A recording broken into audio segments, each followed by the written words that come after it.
Se liga aí nessas dicas rápidas para você parar de roncar. Na maioria dos casos, funciona na primeira noite. Primeiro, coloque a língua no céu da boca e pressione por 10 segundos.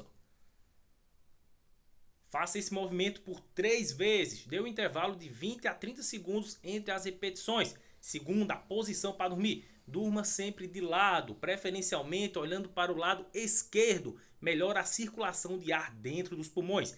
E a terceira é antes de dormir. Não faça aquela alimentação pesada que você fica estufado. Você consequentemente vai roncar. Por isso que sempre antes de dormir e a última refeição, dê um intervalo aí de 2 a 2 horas e meia para dar tempo do corpo fazer a digestão e consequentemente você dormir melhor. Siga o canal para mais dicas.